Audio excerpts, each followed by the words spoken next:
we are waiting on a verdict this afternoon in the Sean Diddy Combs sex trafficking trial. The jurors now in their second day. I think they're into about the 12th hour now of deliberations. They have been requesting transcripts from key testimony, including explosive details from Diddy's ex-girlfriend, Cassie, about the so-called freak-offs, which she testified became so frequent that they felt like they had become the job for her. Correspondent CB Cotton has watched all of this play out. Very dramatic testimony over these weeks. She's outside the federal courthouse in Manhattan with the latest. Hi, CB.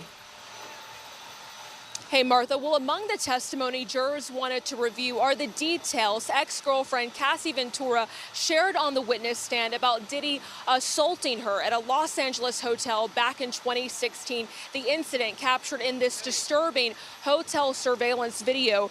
All parties agreed today to give jurors Cassie's testimony about the days before and the days after the brutal beating. The judge also allowed her testimony describing her 2024 Instagram post about the incident to be shared with jurors. In that post, you may remember she said, quote, "Domestic violence is the issue." Jurors also wanted to review testimony from male escort Daniel Phillip, who testified early in the trial that he was paid hundreds to thousands of dollars to have sex with Cassie while Diddy washed. Phillip also testified that at least twice he saw or heard Diddy abuse Cassie. Prosecutors say testimony from him and 33 other people proves Diddy used his fortune, fame, and fear to create a criminal enterprise that abused and coerced women and to drug-fueled sex parties called freak-offs. But Diddy's defense team insists all the sexual encounters were consensual and that the case is, quote, badly exaggerated.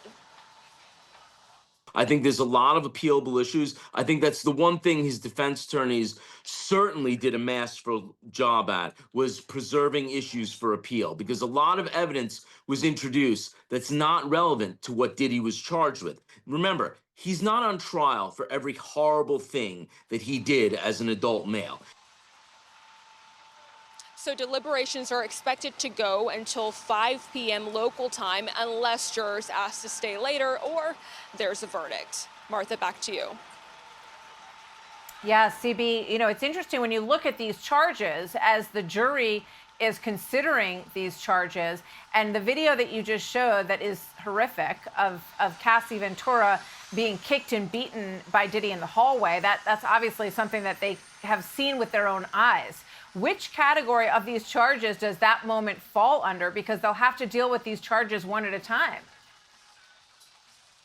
So, great question, Martha. There are 5 racketeering crimes under the racketeering conspiracy charge, and prosecutors say that brutal 2016 beating is an instance of sex trafficking that could be considered by jurors to be a racketeering crime. They told jurors in their closing arguments it's an example of how any time Cassie tried to get away, Diddy or a member of his inner circle would drag her back. CB, thank you very much. We're watching closely, obviously. If you get a verdict, we'll go right back to you in the Manhattan courthouse. Thanks, CB. Hey, Sean Hannity here. Hey, click here to subscribe to Fox News YouTube page and catch our hottest interviews and most compelling analysis. You will not get it anywhere else.